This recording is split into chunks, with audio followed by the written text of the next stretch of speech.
महान आचार्यों का पूर्व काल में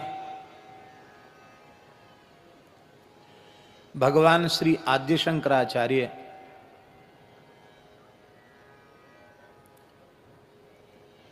शिवावतार भगवान श्री आद्य शंकराचार्य,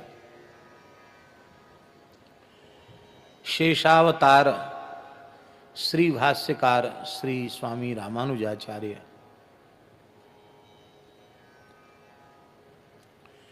श्री रामावतार जगत गुरु श्रीमदाद्य रामानंदाचार्य भगवान, श्रीमन मध्वाचार्य चरण, श्रीमद विष्णु स्वामी आचार्य चरण, श्रीमद वल्लभाचार्य चरण, महाप्रभु श्री चैतन्य देव प्रभृति भक्ति काल में जैसे इन महान आचार्यों का अवतरण हुआ, इस गत शताब्दी में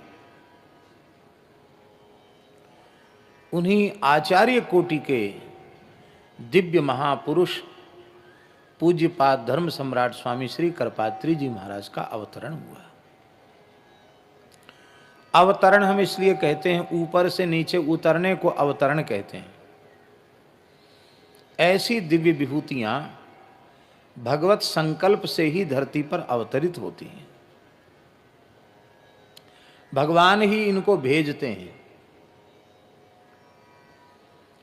तीर्थराज प्रयाग के क्षेत्र में, श्री गंगा यमुना के मध्यवर्ती क्षेत्र में, परम पवित्र सरयू पारीण विप्र कुल में पूज्य स्वामी श्री करपात्री जी महाराज का श्रावण शुक्ला द्वितीया को अवतरण हुआ।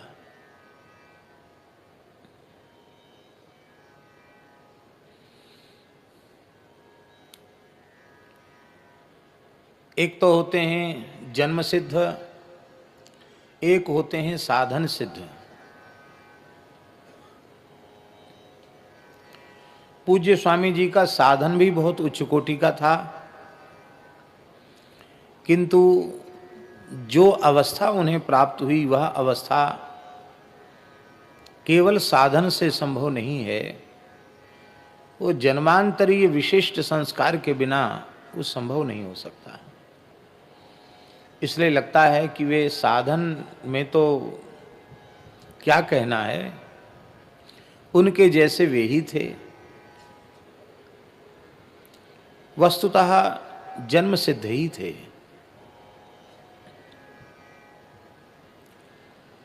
हमारे ब्रज में एक कहावत है कि मोर चितई चिताए आवें। इसका अर्थ है कि मयूरों के पंख में कोई चित्रकारी नहीं करता। मयूराश चित्रिता ये न, भगवान ही चित्रित करके भेजते हैं। ऐसे ही पूज्यपाद स्वामी श्री करपात्री जी महाराज के कोटि के महापुरुषों को भगवान ही जीव जगत के कल्याण के लिए सुसज्जित करके भेजते हैं। कलयुग भी उन्हीं का बनाया हुआ है, और उस कलयुग में अधर्म को रोकने के लिए ऐसी विभूतियों को भेजना भी उन्हीं की व्यवस्था है। भगवान संतुलन बना के रखते हैं। पूज्यपाद स्वामी जी श्रुतिधर थे। महाराज जी श्रुतिधर थे। श्रुतिधर उसको कहते हैं जिसको ग्रंथ देखने की आवश्यकता न पड़े, एक बार गुरुजनों के मुख से निकला और कंठस्थ हो गए, सुनते ही कंठ। एक श्रुति अथवा श्रुतिधर। तो ये श्रुतिधरत्व तो उनमें जन्म से था। इसलिए थोड़ी ही अवस्था में,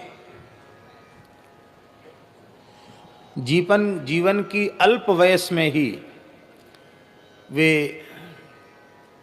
वेद वेदांग के प्रकांड पंडित हो चुके थे।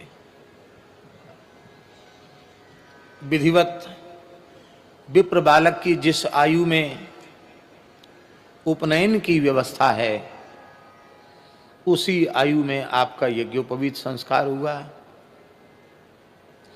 विधिवत ब्रह्मचर्य का पालन आपने किया, वेद वेदांग का अध्ययन किया, किंचित काल के लिए गृहस्थाश्रम में भी प्रवेश किया।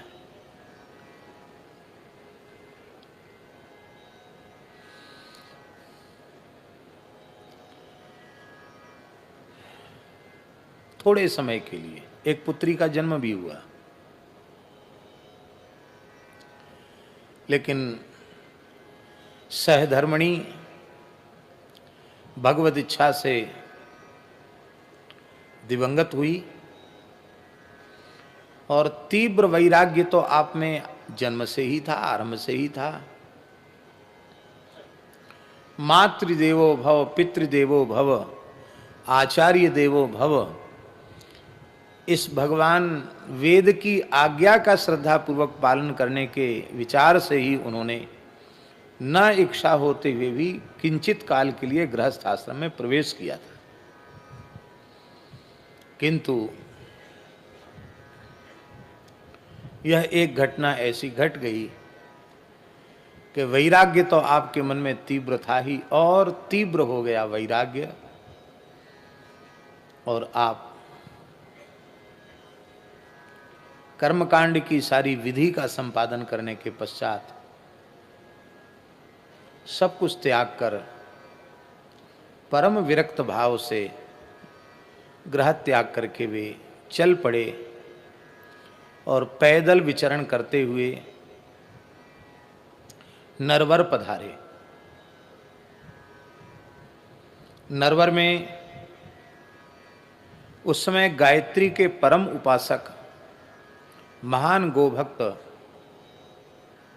गौ ब्राह्मण और वेद के प्रति अगाध श्रद्धा रखने वाले गायत्री के सिद्ध उपासक ब्रह्मर्षि पूज्यपाद श्री जीवन दत्त जी ब्रह्मचारी जी का सानिध्य कुछ काल के लिए प्राप्त किया।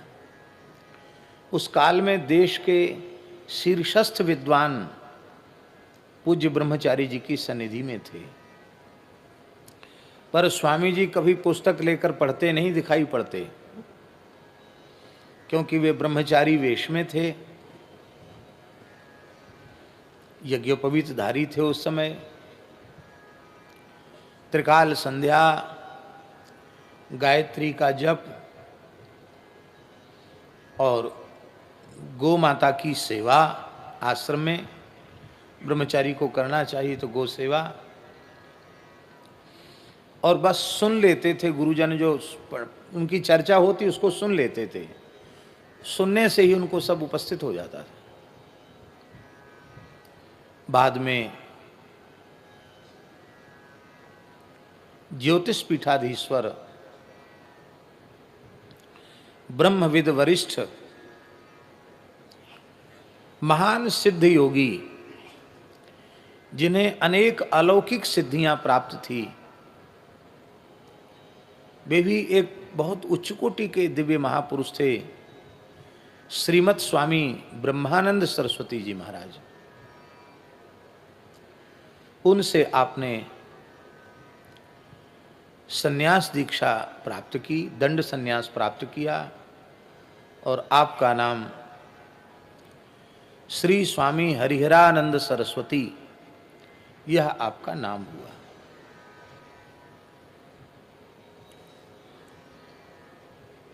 जगतगुरु शंकराचार्य पदाभिषिक्त ज्योतिष पीठाधीश्वर आपके गुरुदेव श्रीमद स्वामी ब्रह्मानंद सरस्वती जी आपको ही शंकराचार्य पद पर प्रतिष्ठित करना चाहते थे, लेकिन आपका वैराग्य अत्यंत तीव्र था और आप तो निश्चय कर चुके थे कि बस हम हिमालय में जाएंगे तो लौट के आएंगे ही नहीं, और आप हिमालय में चले गए। आप विचार कीजिए, उस समय आप शरीर पर मात्र एक ही कौपीन धारण करते थे, न जूता, न छाता, न चप्पल, न खड़ाऊं, द्रव्य का स्पर्श नहीं करना, स्त्री का स्पर्श नहीं करना, वैराग्य की चरम अवस्था पर आप थे। भला ऐसी अंतर्मुखी वृत्ति वाले तीव्र वैराग्य से संपन्न महापुरुष, वे भले ही कोई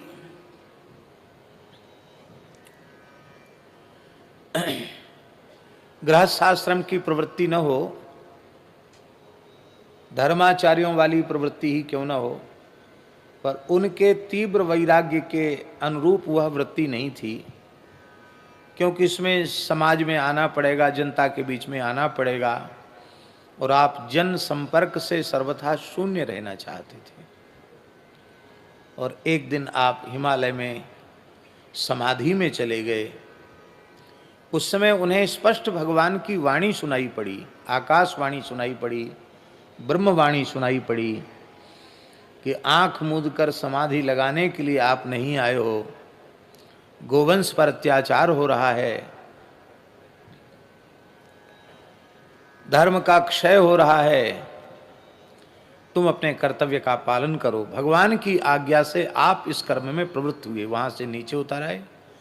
और इसी कारण से उन्होंने अपने गुरुजी से विनम्रतापूर्वक कहा कि हमें सब कुछ करना पड़ेगा, तो हमको आचार्य पद से बांधिए मत।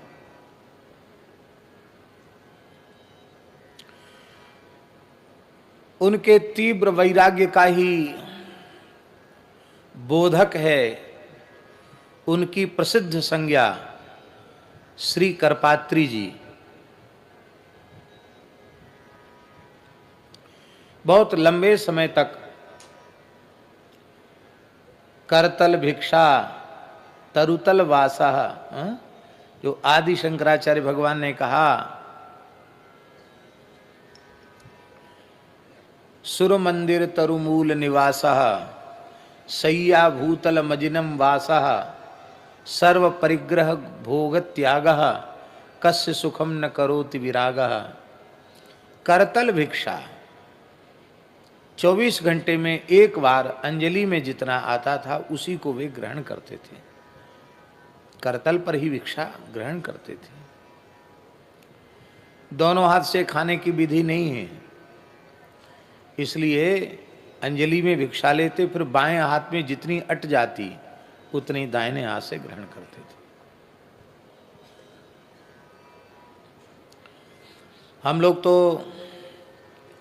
अपने संबंध में विचार करते हैं तो लगता है पता नहीं क्या भोजन के लिए ही अवतरण हुआ है, क्या खाने के लिए ही पैदा हुए हैं क्या। सवेरे से शाम तक कुछ न कुछ खाते रहते हैं।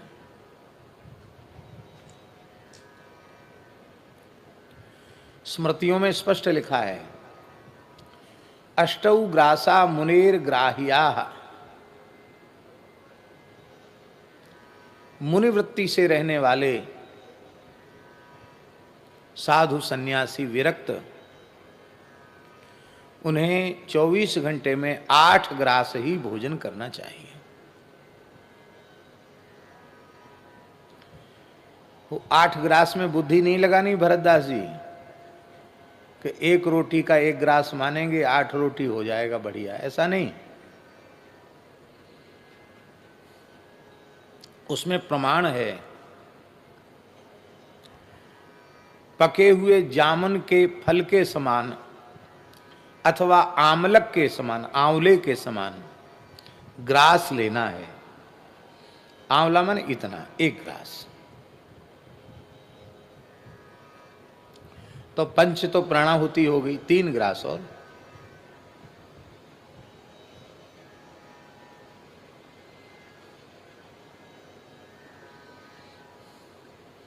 प्रत्येक एकादशी पूज्य स्वामी जी निर्जल करते थे। संपूर्ण जीवन में सभी एकादशी के व्रत निर्जल ही किए। बीच बीच में कोई अन्य भी व्रत आते थे, उस समय भी फलाहार नहीं करते थे, निर्जल ही करते थे। महीने में कितने निर्जल हो जाते थे उनके। आश्चर्य की बात तो यह थी कि वासंती नवरात्र, चैत्र नवरात्र और शारदीय नवरात्र, दोनों नवरात्र निर्जल करते थे। 9 दिन तक जल भी नहीं लेते थे। और फिर ऐसा नहीं कि भगवान शिव का नित्य अभिषेक करते तो अभिषेक न करते हों, शालिग्राम जी का सहस्त्रार्चन न करते हों, नित्य नियम संपूर्ण करते थे। आवश्यकता पड़ती तो प्रवचन भी करते थे। हमारे पूज्य महाराज जी, पूज्य गुरुदेव भक्तमाली जी सभा में उपस्थित थे और स्वामी जी का निर्जल व्रत था और स्वामी जी गोरक्षा के विषय में प्रवचन करते करते मंच पर ही मूर्छित हो गए, बेहोश हो गए। लोगों ने बहुत प्रार्थना की कि आप कुछ ले लीजिए, आपने स्वीकार नहीं किया। चैतन्य होने के बाद पुनः श्री राम जय राम जय जय राम, श्री राम जय राम जय जय राम, श्री राम जय जय जय राम। पुनः कीर्तन करके आपने प्रवचन आरंभ कर दिया। ऐसी अद्भुत अनुपम उनकी धर्मनिष्ठा, गोरक्षा, और उस काल में वे समझ चुके थे कि राजनीतिक विचारधारा के लोग, वे किसी भी दल के क्यों न हों, दूर दूर तक वैदिक सनातन धर्म के संबंध में जो सोच होनी चाहिए वे वह सोच इनके पास नहीं है, उस सोच का अभाव है।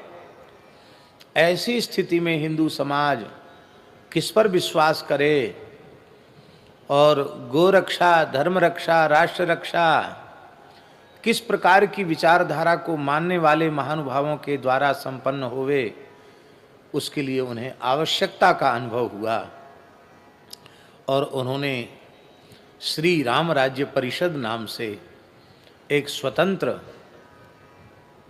धर्म और सदाचार के विचारों से समझौता न करने वाली एक पार्टी को भी स्थापित किया और उनके काल में विधायक सांसद भी चुन के आए। राजस्थान में तो सरकार ही बन गई राम राज्य परिषद की, राजस्थान में सरकार बन गई थी।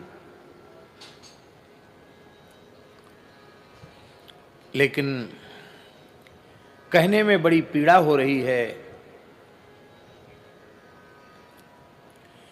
कि उनका नाम श्रवण करके उनका दर्शन करने में तो बड़ी संख्या में लोग उपस्थित होते थे, लेकिन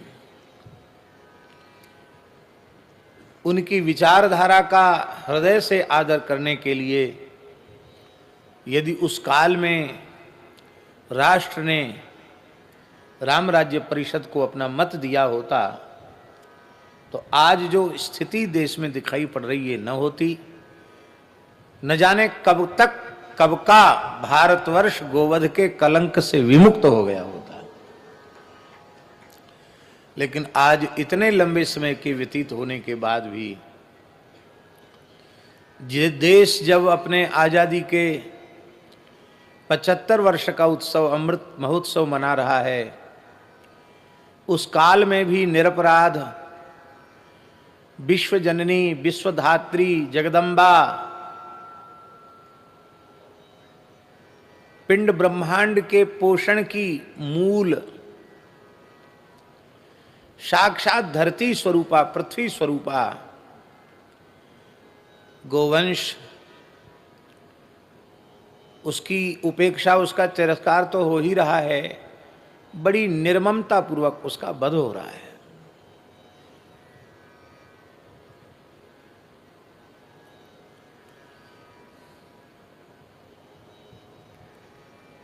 कितने अत्याचार नहीं सहे उन्होंने गोरक्षा के लिए।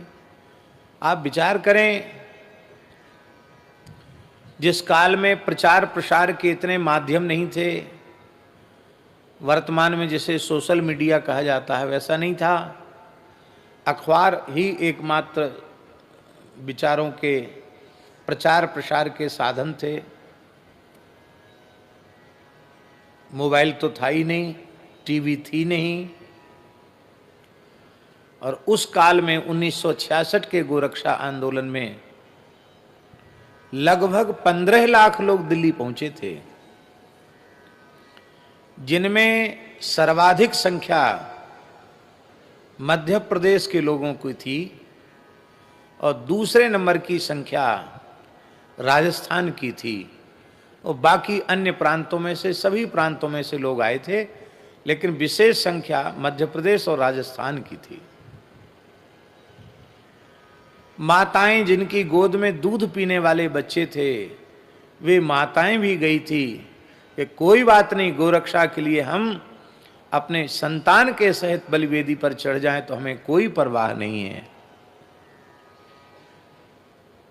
और उस आंदोलन के कुचल देने के बाद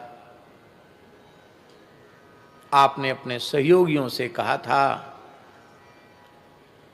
कि अभी कुछ नहीं बिगड़ा, हम लोग कहीं गए नहीं हैं, हम लोग सत्याग्रह करेंगे। लेकिन लोग राजी नहीं हुए। तब आपने यह विचार किया, महाकवि विश्व कवि रविंद्रनाथ ठाकुर की एक पंक्ति है, वो हमें याद नहीं है, उसका अर्थ पूज्य गुरुदेव भक्तमाली जी उस पंक्ति को कभी कभी गुनगुनाते थे। उसका आशय है, शायद परीक्षित जी को मालूम होगी। हाँ, एकला चलो रे, यदि केऊ तुम्हार डाक सुने ना, तबे तुम्हें एकला चलो रे, एकला चलो रे।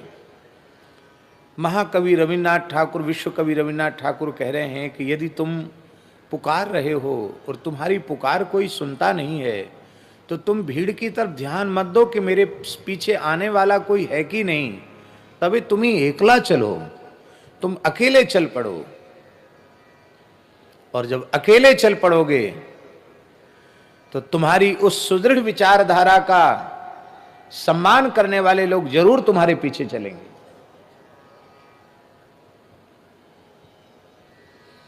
और स्वामी जी अपना दंड लेकर उठ खड़े हुए और कहा कि हम मानेंगे नहीं, आप चल पड़े। और जब आप उठकर खड़े हुए तो फिर जो उनके पद चिन्हों पर अत्यंत दृढ़ता पूर्वक चलने वाले विचारधारा के लोग थे, वे सबके सब उठ खड़े हुए। तो उसमें हमारे पूज्य गुरुदेव श्री भक्तमाली जी महाराज भी थे, क्योंकि पूज्य पाद स्वामी करपात्री जी ने ब्रज प्रदेश का गो भक्तों का नेतृत्व पूज्य महाराज जी को ही सौंपा था। उसका कारण यह था कि जिस समय पूज्य गुरुदेव वाराणसी में, काशी में अध्ययनरत थे, उसी समय से करपात्री जी से उनका प्रेम हो चुका था। सख्य, बहुत भारी प्रेम था। तब स्वामी जी आंदोलन में नहीं उतरे थे, तब की बात है। तो स्वाभाविक है फिर जहां अपने प्रेमी नेमी होते उन्हीं को काम सौंपा जाता है। महाराज जी को सौंपा गया था। हमारे ब्रज में गीता जयंती नहीं मनाई जाती थी, पूरे ब्रज में, 84 कोस ब्रज में जिस दिन भगवत गीता जी का अवतरण हुआ उस दिन कोई गीता वीता की कोई जयंती नहीं, गीता जी की जयंती नहीं मनाई जाती। प्रवृत्ति नहीं थी लोगों की, और कोई गीता जी से विरोध नहीं था, विरोध था ऐसी बात नहीं है, प्रवृत्ति नहीं थी। और हमारे यहाँ तो लखी जिन लाल की मुस्कान, तिन्हि बिसरी वेद विधि जप जोग संयम ध्यान, नेम व्रत आचार पूजा पाठ गीता ज्ञान, रसिक भगवत दृग दई असी ऐंच के मुख म्यान। तो इस रसोपासना की भावना के उपासक ब्रज में अधिक होने से उनकी अपनी एक उपासना की पद्धति है, इसलिए उनकी प्रवृत्ति इस दिशा में नहीं थी। तो पूज्य गुरुदेव भक्तमाली जी ने स्वामी करपात्री जी से निवेदन किया कि ब्रज में गीता जयंती नहीं मनाई जाती है, आप इसका आरंभ कराइए, बड़े रूप में आरंभ होनी चाहिए। तो उन्होंने कहा कि ठीक है, आप अपने यहाँ मनाओ और हम आएंगे। तो गोवर्धन में लक्ष्मण मंदिर में 3 दिन विराजे पूज्य करपात्री जी महाराज, और गीता जी पर 3 दिन का उन्होंने प्रवचन किया।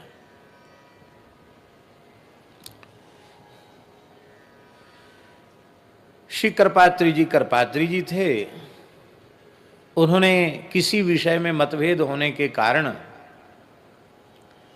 संघ के विचारों का खंडन किया और महाराज जी संघ से जुड़े हुए थे और महाराज जी के जितने सहयोगी थे जो बहुत प्रचार प्रसार किए थे स्वामी जी के आने का, वो सब संघ से जुड़े हुए थे। तो स्वामी जी तो निर्भीक थे, जो उनके मन में आया वो बोलने लगे। तो जो कुम्हेरिया जी आदि जो सब संघ के उस समय सक्रिय कार्यकर्ता थे, वो सबको बड़ा खराब लगा। अरे ये क्या महात्मा बोल रहे हैं। महाराज जी ये सत्य घटना है। तो कोई कुछ उठकर कहना चाहता था, उसके पहले पूज्य महाराज जी ने नेत्रों के इशारे से सबको शांत किया, बैठे रहो, धैर्यपूर्वक सुनो। सुना। इसके बाद महाराज जी ने सबको बुलाया, जितने महाराज जी के सहयोगी ब्रजवासी बालक थे सबको बुलाया। बोले ये भारत राष्ट्र का सौभाग्य है कि नित्य सिद्ध अनाद्य पौरुषे वेदों ने, वैदिक ऋषि महर्षियों ने सनातन धर्म का जो स्वरूप स्वीकार किया है उसको ज्यों का त्यों मानने वाला एक महापुरुष इस समय धरती पर विराजमान है। इसलिए स्वामी जी का खंडन, उनके बात का विरोध प्रत्यक्ष सनातन धर्म का विरोध है, उसका अपमान है। इसलिए आप धैर्यपूर्वक उनको सुने, ये सामान्य कोटि के महापुरुष नहीं है। राम राज्य परिषद जब बनाया तो हमारे पूज्य गुरुदेव श्री पहाड़ी बाबा से कहा कि ब्रज प्रांत के राम राज्य परिषद के अध्यक्ष आप रहेंगे। महाराज जी बोले, पहाड़ी बाबा वो तो और ही फक्कड़ थे, वो तो नरसिंह भगवान ही थे स्वरूप से भी। तो उन्होंने कहा कि भाई हम तो पढ़े लिखे साधु नहीं है, बचपन में ही साधु हो गए। हाँ, संतों ने कुछ साधन भजन बता दिया है, वो अपना करते हैं। और बाकी महाराज जी से कभी चर्चा होती थी तो हंसने लग जाते थे। कुछ कहते थे महाराज जी पढ़ाई लिखाई, तो कहते थे हमारी पहली क्लास तो है, पहली कक्षा हमारी ये है कि गुरु महाराज ने कृपा करके गौ सेवा में लगा दिया। गैया का गोबर उठाओ, सानी बनाओ, धार काढ़ो और गैया चराने जाओ।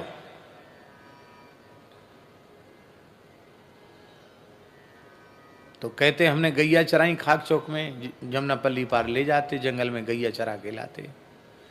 तो पहले गुरुजी ने गौ सेवा में लगाया, ये हमारी पहली कक्षा हुई।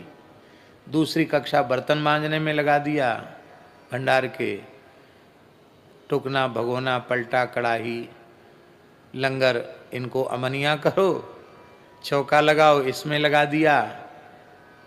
कुछ दिन ये सेवा करते रहे।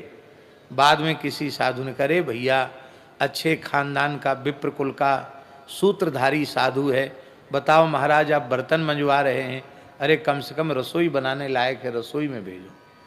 तो बोले संतों ने हमारी सिफारिश की तो गुरुजी ने रसोई में भेज दिया। तो तीसरी कक्षा हमारी हुई रसोई। और महाराज जी हमारे मोढेरा वाले महंत जी बैठे हैं, पुराने संत कैसे होते थे। 400-500 मूर्ति की पंगत है तो महाराज जी हलवाई नहीं बुलाते थे।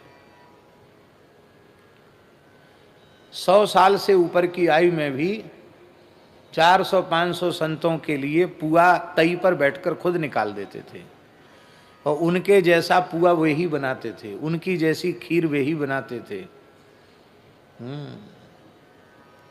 खाक चौक के भंडारे प्रसिद्ध थे। ये हाथरस वाले बूरा को हम तो जानते नहीं थे, उन्हीं के मुंह से सुनते थे। कभी दही बूरे की पंगत होती तो पंडित जगन्नाथ जी को कहते थे, जगन्नाथ हाँ महाराज जाओ, बिना मसाले वाला देसी बूरा लेके आओ। हाथरस का बूरा आता, बढ़िया दूध मंगाते, दूध को खुद औटाते, अधौटा दूध करते, तब बड़े बड़े परातों में उसको जमाते, पंखा चलवा देते, कूलर पंखा, बढ़िया दही जमता, ऐसा दही हथेली में ले लो। और फिर दही बूरा और पुआ साग, पूड़ी नहीं, मालपुआ साग दही और बूरा।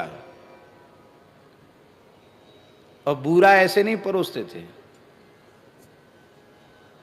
साधु साई हाथ से, परात में बूरा है ऐसे करते, ढेर लग जाता पत्तल पे बूरे का। ए देखो महात्माओ बढ़िया बूरा है, छोड़ना नहीं। ए मूर्ख, साग क्यों फेरता है, धर भीतर रख बाल्टी। दही बूरा खाने दो, पाने दो संतों को दही बूरा। फिर कहते स्वाद बदलने के लिए साग खा लो, कोई बात नहीं है, स्वाद बदलने के लिए खा लो साग। ऐसे जिमाते थे वो। बाद में कहते थे तीसरी क्लास हमारी, तीसरी कक्षा हुई रसोईया, और चौथी कक्षा हुई फिर मंदिर में पुजारी बन गए, और 5वें में फिर महंत बना दिया गया। 1932 में खाकचौक के महंत पद पर वो विराजमान हुए थे, सन 1932 में, और 2003 तक वे उस पद पर विराजमान रहे। इतने दीर्घ काल तक वे खाकचौक में श्री महंत पद पर विराजे। अद्भुत स्वरूप था। तो जिस काल में पूज्यपाद स्वामी जी का बहुत प्रचार प्रसार नहीं था, उस समय महाराज जी के स्थान में खाकचौक में करपात्री जी रहते थे, मौन रहते थे, हाथ में ही भिक्षा लेते थे, और जहां रास होते थे उस समय वहां रास देखने जाते थे। महाराज जी बताते हैं पहाड़ी बाबा महाराज की 2 माला बनाते और राधा कृष्ण को धारण करा के दूर खड़े हो जाते और खड़े खड़े लीला का दर्शन करते थे। ऐसी लीला का दर्शन करते थे, उस समय उनकी दृष्टि केवल श्यामा श्याम पर होती थी और संसार में किसी की ओर उनकी दृष्टि नहीं होती थी। तो बोले बहुत समय तक तो हम लोग यही समझते रहे कि महात्मा बहुत अच्छे हैं, भजनानंदी तपस्वी हैं, पढ़े लिखे तो नहीं होंगे, पढ़े लिखे जैसे दिखते ही नहीं, किसी प्रसंग में लगा के तो बड़े विद्वान हैं।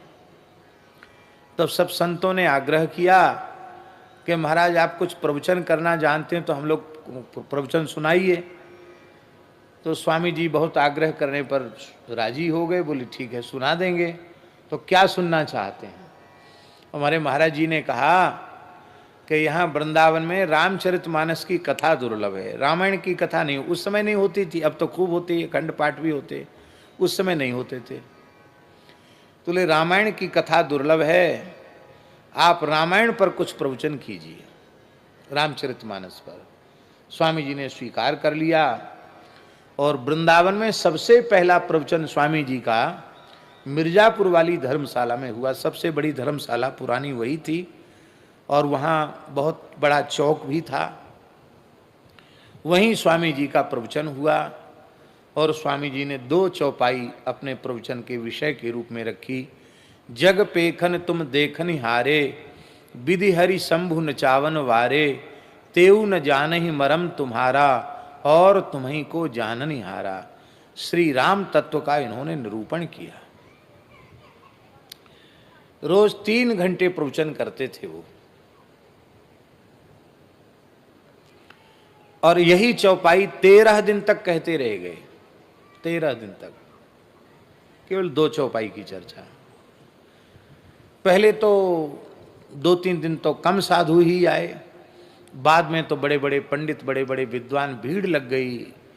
अरे वही विलक्षण सन्यासी है, ऐसे बोलते हैं, अद्भुत बोलते हैं, ऐसा तो आज के पहले कभी सुना नहीं, देखा नहीं, इतना विलक्षण ज्ञान है, कहाँ से बोलते हैं पता नहीं। भीड़ इकट्ठी होने लगी। और उस समय एक बड़े विद्वान थे, हम यद्यपि जानते हैं उनका नाम, लेकिन जानकर भी हम उनके नाम का उच्चारण नहीं करना चाहते हैं।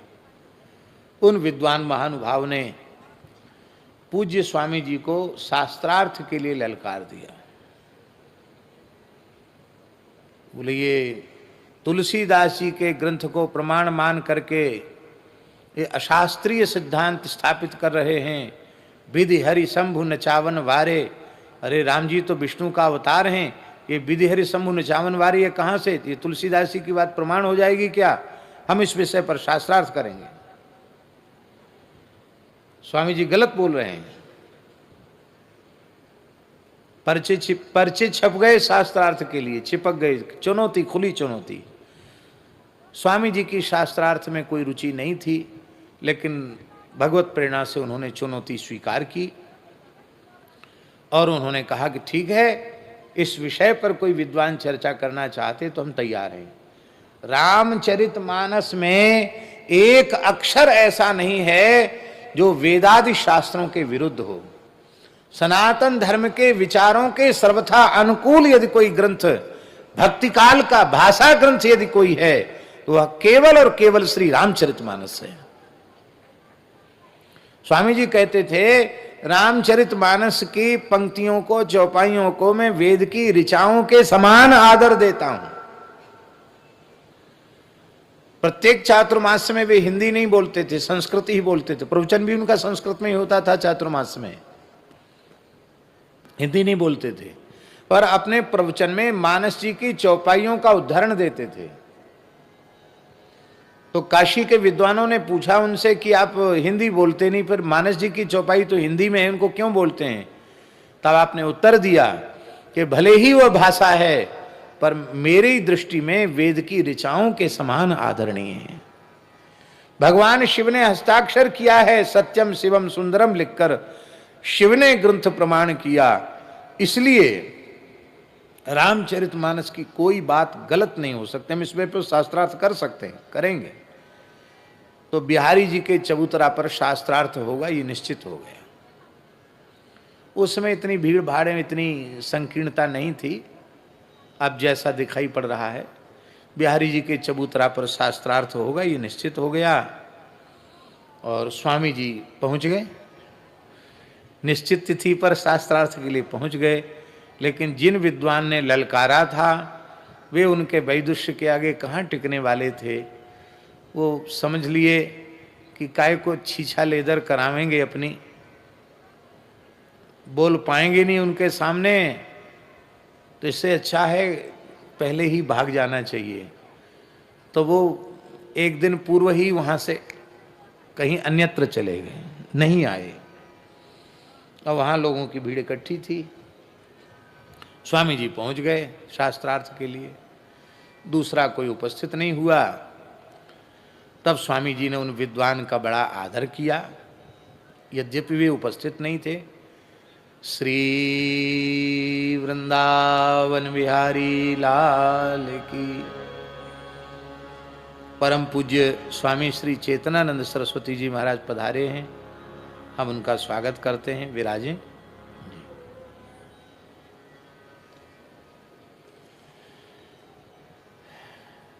महाराज जी की कृपा करुणा ने सब संतों को बुला लिया। मेवाड़ मंडल के सिद्ध श्री ब्रह्मचारी जी भी पधारे हैं और आबू के सिद्ध संत पूज्य स्वामी जी भी पधारे, आबू से पैदल चल के पधारे। हम लोगों का सौभाग्य है। तो हम क्या कह रहे थे, याद दिलाओ हमको। हाँ, तो यद्यपि वे उपस्थित नहीं थे, पर उन्होंने कहा कि देखो, कम से कम एक विद्वान कोई ऐसे हुए तो सही जिन्होंने लोगों की भ्रांति को मिटाने के लिए ऐसा कहा। और उन्होंने पूर्व पक्ष उत्तर पक्ष दोनों रखे, क्योंकि वो तो उपस्थित थे नहीं, तो उनकी ओर से भी पूर्व पक्ष भी रखा और फिर सिद्धांत पक्ष उत्तर पक्ष भी रखा। और दोनों पक्ष रहकर अंत में उत्तर पक्ष की तो विजय होती ही है। फिर अपने पक्ष की विजय करके झंडा गाड़ दिया उन्होंने। करपात्री जी हल्ला मच गया। महाराज जी कहते उसके पहले लोग नहीं जानते थे, तब से प्रसिद्धि हो गई। और क्यों न हो, वेणु गीत में गोपियों ने कहा है, वृंदावनम सखी भुवो बितुनोति कीर्तिम। अरे सखियों, वृंदावन कीर्ति का विस्तार करता है। वृंदावन का आश्रय जिसने लिया उसकी कीर्ति का विस्तार हुआ।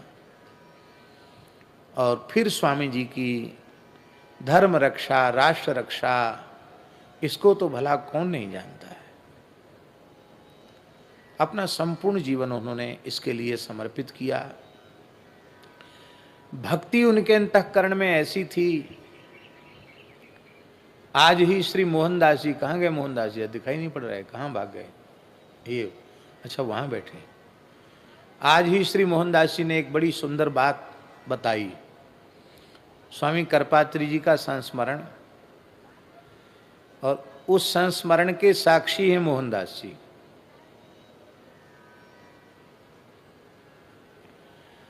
पूज्यपाद स्वामी करपात्री जी का प्रवचन धर्म संघ विद्यालय में चल रहा था, और उसी में एक दिन विद्वत गोष्ठी हुई। स्वामी जी विद्वानों का सर्वत्र आदर करते ही थे, तो विद्वत गोष्ठी में सबको बुलाया। पूज्य पंडित श्री जगन्नाथ प्रसाद भक्तमाली जी कोई गोष्ठी, विद्वत गोष्ठी या प्रवचन सम्मेलन में, इस तरह की सभाओं में नहीं जाते थे वो, लेकिन स्वामी जी का अत्यंत आग्रह होने के कारण पूज्य पंडित जी वहां पधारे, और अच्छे अच्छे विद्वान आए थे, काशी से भी आए थे और भी अन्यत्र, क्योंकि स्वामी जी को तो विद्वान घेरे रहते थे, वृंदावन के तो थे ही उस समय के अपने। तो पंडित जी महाराज को देख करके पूज्य स्वामी करपात्री जी ने कहा, भाई देखो, शास्त्र चर्चा धर्म चर्चा बहुत हो गई है, ये वृंदावन भक्ति का धाम है, यहाँ कुछ भक्ति की चर्चा होनी चाहिए, और भक्ति की चर्चा, रस की चर्चा तो कोई भक्त ही करेगा, तो श्री भक्तमाली जी बैठे हैं, ये करेंगे चर्चा। पंडित जी महाराज से कहा, पंडित श्री जगन्नाथ प्रसाद भक्तमाली जी से, और बोले इनके प्रवचन में ही शेष वक्ता अपना भाव समझ लें, क्योंकि समय अधिक हो रहा था, इसलिए पंडित जी का आखिरी प्रवचन होगा। तो श्री पंडित जी महाराज ने कोई लंबा चौड़ा मंगलाचरण या कीर्तन कुछ नहीं कराया, सीधे बोल वृंदावन बिहारी लाल की जय, ये बोलने के बाद सीधे छप्पे छंद बोला, और युगनते कमल नैन कलयुग बहुत कृपा करी, और युगनते कमल नैन कलयुग बहुत कृपा करी। और क्या है? भक्त संग ठगिया लागे हैं, निर्जन वन में जाए दुष्ट कर्म कियो अभागे, और सुमरे सारंग पान शोक सागर ते तारी, दुष्ट किए निर्जीव सब दास प्राण संज्ञा धरी, और युगनते कमल नयन कलयुग बहुत कृपा करी।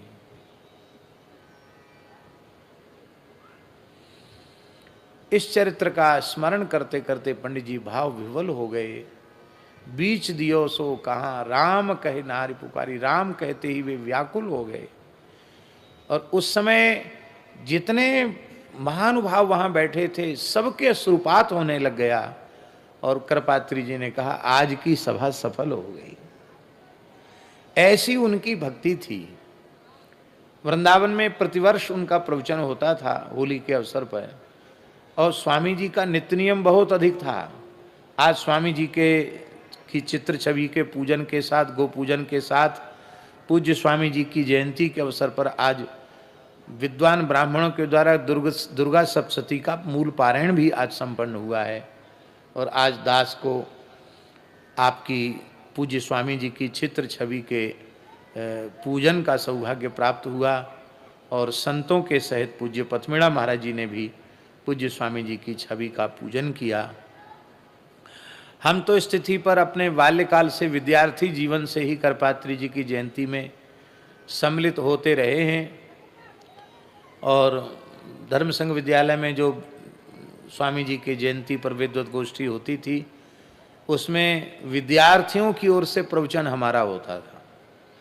धर्म संघ वाले गुरु जी कहते थे, भाई पंडितों की बात तो पंडितों ने कर दी है, पर वृंदावन के विद्यार्थियों की ओर से भी एक वक्तव्य स्वामी जी के चरणों में समर्पित होना चाहिए। तो मेरे नाम का प्रस्ताव करते थे, और धर्म संघ वाले गुरु जी ही सभा के संचालक होते थे। तो सब विद्वानों को तुमको 2 मिनट, तुमको 5 मिनट, तुमको 7 मिनट, ऐसे बस ऐसे बोलते थे वो। स्वामी गुरु जी का संचालन नहीं सुना आपने? गुरु जी का संचालन कोई भूमिका नहीं कि किस वक्ता ने क्या कहा, सीधे 2 मिनट, 5 मिनट ऐसे बोलते थे वो। कई बार तो संचालक ही वक्ताओं से ज़्यादा समय संचालन में ले जाते हैं। स्वामी गुरु जी का ऐसा संचालन होता था।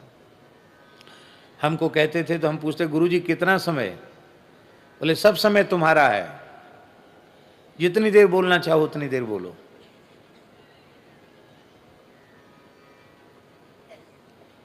इतनी कृपा थी उनकी। तो आज सौभाग्य की बात है, हम वृंदावन में होते तो वहाँ तो हमारे पूज्यपाद ब्रह्मचारी श्री त्र्यंबकेश्वर चैतन्य जी बड़ा दिव्य उत्सव करते हैं, धर्म संघ विद्यालय में भी होता है।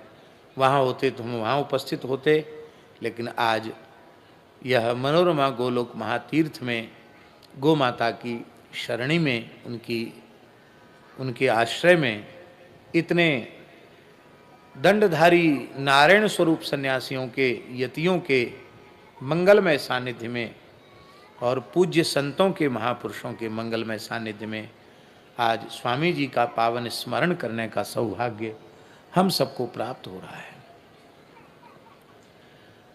जिस विषय पर वे प्रवचन करते थे उनका अपने आप में अद्भुत अनुपम प्रवचन होता था।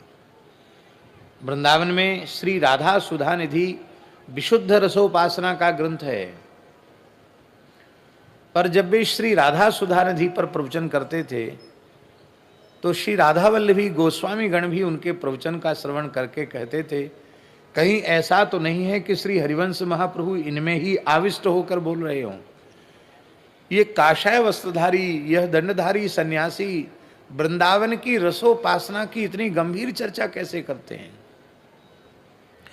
जिस तत्व का, जिस सिद्धांत का वे निरूपण करने लग जाते थे वह विलक्षण होता था।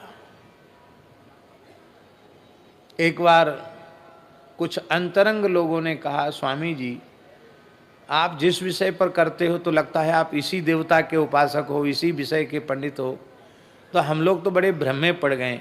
आप गणपति के उपासक हो कि आप सूर्योपासक हो कि आप शिवोपासक हो कि आप भगवती के उपासक हो कि आप भगवान नारायण के, रामकृष्ण नारायण के उपासक हो। इन पंचदेवों में गणपति, सूर्य, दुर्गा, शिव और नारायण, इन पंचदेवों में आप किसकी उपासना करते हैं? तो स्वामी जी ने पहले तो कहा कि हम वैदिक सनातन धर्मी हैं और सनातन धर्म में पंचदेव मान्य है, इसलिए हम तो सभी की उपासना करते, ऐसा ही मानो। तब उन महानुभाव ने पूछा कि इष्ट तो कोई एक ही होता है, आप इनमें से पंचदेवों में से इष्ट किसको मानते हैं? गिरधर गोपाल जी, बड़ी रहस्य की बात है, जल्दी सुनने में नहीं आएगी जो हम सुनाने जा रहे हैं। जब विशेष आग्रह से पूछा तो स्वामी जी के नेत्र भर आए और उन्होंने कहा कि इष्ट का प्रकाश सबके सामने नहीं किया जाता है। क्या कहा? जिसकी जैसी भावना हो वैसा वह विचार करे, इष्ट का प्रकाश सबके सामने नहीं किया जाता है। आजकल तो लोग प्रचार करते हैं कि हम तो उनके उपासक हैं, पर ये हमारा इष्ट कौन है ये सबके सामने कहने की चीज नहीं है। इष्ट को, इष्ट मंत्र को, उपासना को गुप्त करके रखना चाहिए, तभी वो फलीभूत होती है। तब उन महानुभाव ने, आप कहेंगे वे महानुभाव कौन थे? श्री स्वामी देवनायकाचार्य जी महाराज रामानुज संप्रदाय के थे, बहुत बड़े विद्वान थे। करपात्री जी की दक्षिण बाहु माने जाते थे, वो इतने अच्छे विद्वान थे और करपात्री जी के बहुत निकट थे, इसलिए वो कुछ भी पूछ लेते थे उनसे। उन्होंने कहा कि नहीं, आपके जाने के बाद ये रहस्य रह जाएगा, आप हमको तो बताइए कम से कम आपकी उपासना क्या है। तो उन्होंने कहा कि तुम पंडित हो, हमारे मंगलाचरण पर और हमारे कीर्तन पर ध्यान नहीं दिया तुमने। बस इतना कहकर स्वामी जी भावुक हो गए। समझ में आई बात? नहीं आई समझ में? वे किसी विषय पर प्रवचन करें, चाहे गोरक्षा पर प्रवचन करें, चाहे राष्ट्र के विषय में, राजनीति, कोई प्रवचन करें, कभी भी प्रवचन करें, उनके प्रवचन का आरंभ ही यहीं से होता था। ओम नमः परमहंसास्वादित चरण कमल चिन्मकरंदाय भक्त जनमानस निवासाय श्री रामचंद्राय। बस यही उनका मंगलाचरण होता था प्रत्येक सभा में, और कीर्तन भी एक ही होता था, श्री राम जय जय राम, श्री राम जय जय राम, श्री राम जय जय राम। धर्म की अधर्म का प्राणियों में विश्व का गोवंश की गोवंश सुखी हो, गोवंश सुखी हो, गो माता की जय हो। हर हर महादेव। उन्होंने स्पष्ट कर दिया कि मेरे इष्ट श्री रघुनाथ जी ही हैं। राम जी को ही वे अपना इष्ट मानते थे और नित्य प्रति रामचरितमानस का पाठ करते थे। नित्य प्रति, प्रतिदिन रामचरितमानस का पाठ करते थे। बक्सर वाले महाराज जी उनके निकट पहुंचते थे तो कहते थे, मामा जी आप पुष्प वाटिका में श्री सीताराम जी के मिलन का प्रसंग सुनाइए। और पूज्य मामा जी के आग्रह पर बक्सर श्री सीताराम विवाह महोत्सव में भी पूज्यपाद स्वामी जी महाराज पधारे।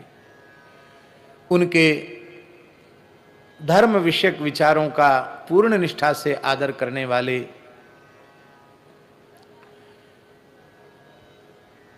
गोवर्धन मठ पुरी के शंकराचार्य पद को उस काल में जिन्होंने अलंकृत किया,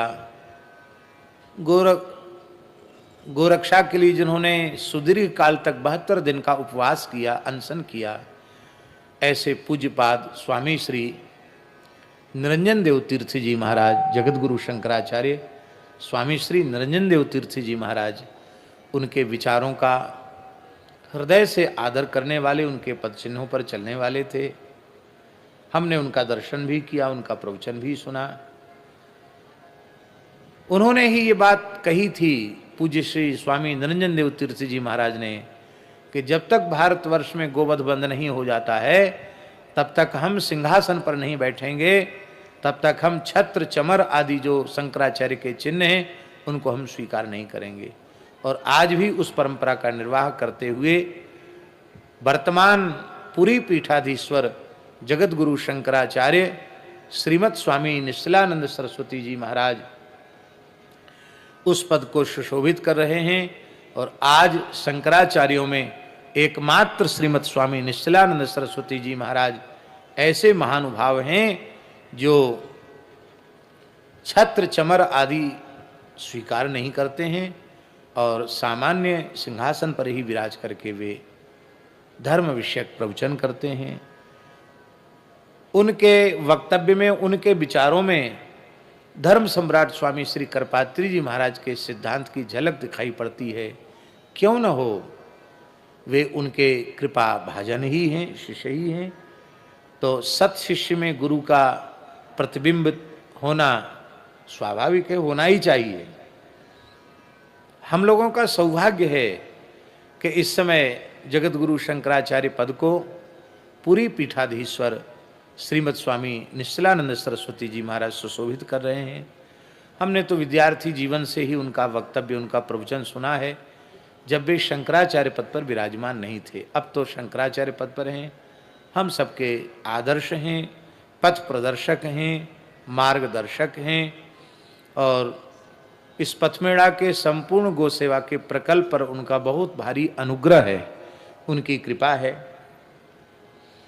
अहमदाबाद में भी पधारे थे, यहाँ भी पधारे, जड़खोर गोधाम में भी पधारे। जब उनसे प्रार्थना की जाती है तो वे अवश्य पधारते हैं। इस बार भी यदि चातुर्मास्य का क्रम न होता तो पूज्य जगत गुरु जी यहाँ अवश्य पधारते, किंतु गोवर्धन मठ की परंपरा है कि चातुर्मास्य शंकराचार्य जी गोवर्धन मठ में ही पुरी में ही करते हैं तो वे पुरी में ही विराजमान हैं, पर उनका आशीर्वाद, उनकी शुभ कामना हम सबको प्राप्त है, इस पूरे प्रकल्प के लिए प्राप्त है। तो चर्चाएं तो बहुत अनंत हैं, कितनी बात कहें स्वामी जी के संबंध में, कहते चले जाओ तो भी कोई उसकी सीमा नहीं है। बस हम इतना कहेंगे अंतिम में कि संपूर्ण आस्तिक समाज, वैदिक सनातन धर्मी सभी पूज्यपाद धर्म सम्राट स्वामी जी के प्रति हृदय से कृतज्ञ हैं और कृतज्ञ रहना ही चाहिए। सारे पापों का प्रायश्चित है पर कृतज्ञता का प्रायश्चित नहीं है। उस काल में महाराज जी स्वामी जी न होते तो जो स्वरूप दिखाई पड़ रहा है यह स्वरूप भी नहीं होता। आज जो बहुत मनमाने तरीके से लोग जो ऊटपटांग बोल रहे हैं, कई बार हमें स्मरण होता कि पूज्य स्वामी जी होते तो क्या लोग किसी की हिम्मत थी ऐसा बोलने की। भगवान की इच्छा है, पूज्यपाद स्वामी करपात्री जी महाराज के जीवन काल में पथमेड़ा जैसा रचनात्मक, सृजनात्मक और क्रियात्मक गो सेवा का इतना बड़ा प्रकल्प उदाहरण यदि पूज्यपाद स्वामी करपात्री जी के जीवन काल में प्रकट होता तो हम समझते हैं वे कितने प्रसन्न होते। हम तो अपने मन में अनुभव करते हैं कि हो सकता है स्वामी जी कहते अब हम कहीं नहीं जाएंगे, अब हम अपना जीवन गोवंश के लिए पथमेड़ा में ही हम जीवन भर रह जाते हैं। ऐसा क्योंकि उनके मन के विचारधारा के सर्वथा अनुकूल यह कार्य हो रहा है। यद्यपि यहाँ बहुत से लोग ऐसे हैं जिन्होंने पूज्यपाद स्वामी जी का दर्शन नहीं किया है। दर्शन तो हमने वशिष्ठ, वाल्मीकि, व्यास, पराशर, विश्वामित्र प्रभृति ऋषियों का भी नहीं किया है, पर उनके पदचिन्हों पर हम लोग चलने का प्रयास करते हैं कि नहीं। तो आवश्यक नहीं है कि हमें दर्शन हो, उनके विचारों का दर्शन ही हमारा मार्गदर्शक है, उनका जीवन दर्शन ही हमारा मार्गदर्शन करता रहेगा।